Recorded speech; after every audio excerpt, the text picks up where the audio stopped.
Merci, M. Stauffer. Mon nom est Sylvain Chicoine, donc je suis député de Châteauguay-Saint-Constant et également critique adjoint pour l'opposition officielle en matière d'anciens combattants.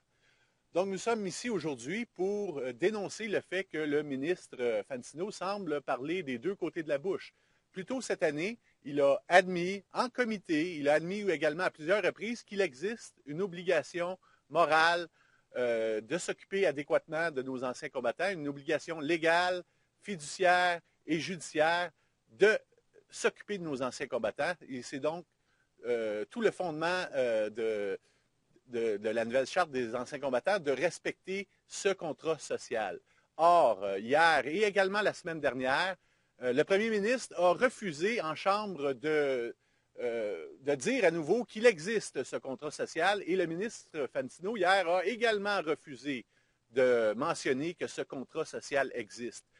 C'est en notre sens, c'est une démonstration éloquente que le gouvernement, également avec les révélations des semaines dernières, à l'effet que les délais sont trop longs, qu'on ne dépense pas les montants qui ont été octroyés par la Chambre des communes. C'est une démonstration éloquente, en mon sens, que le gouvernement ne prend pas ses obligations au sérieux, ses obligations de s'occuper adéquatement de nos anciens combattants.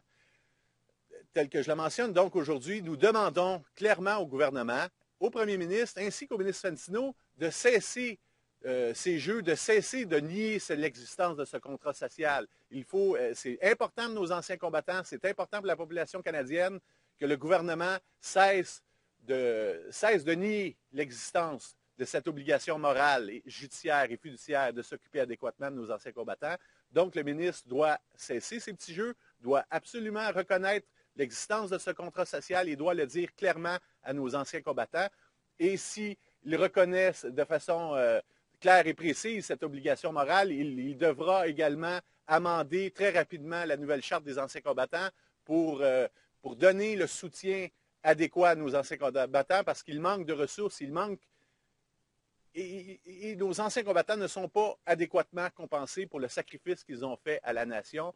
Donc, le gouvernement doit cesser de ne pas prendre au sérieux l'obligation sociale de s'occuper de nos anciens combattants. Il doit également abandonner toute poursuite devant les tribunaux et d'arrêter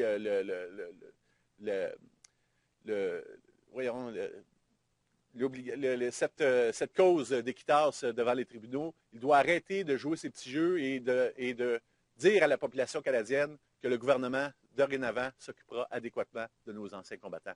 Je vous remercie de votre présence.